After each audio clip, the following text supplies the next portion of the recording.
This is the Interreligious Earth Day Dialogue 2025. This event is an inaugural event bringing together representatives of many faiths to talk about care for the common home, for the care of our earth, for creation, and for sustainability of our environment.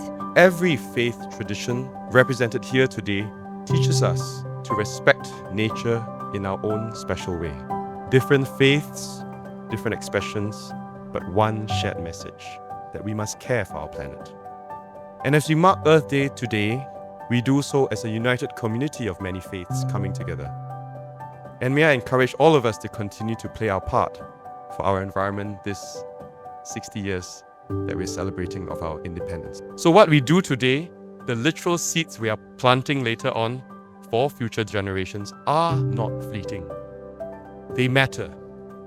They symbolize our stewardship for our future and our commitment to those who come after us.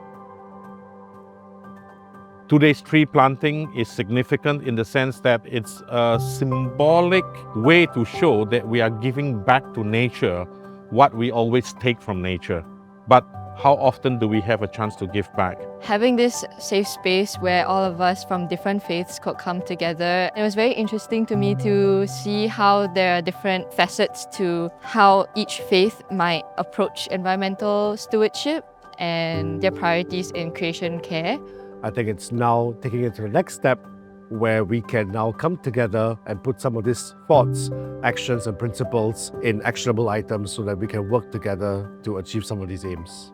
When I was very young, my late grandmother, her favorite activity to do with us, the grandchildren, was to point out trees in her kampong from her kampong house. So it's from here that she cultivated within me a love for the environment, and not just love in a theoretical sense, but a relationship with the environment. And that is something, number one, we have to cultivate within the next generation, within our youths, even within ourselves. I think we can come together more to talk about this common home that we have and what we can do to help one another, especially for our future generation, to experience the beauty and to take care of creation.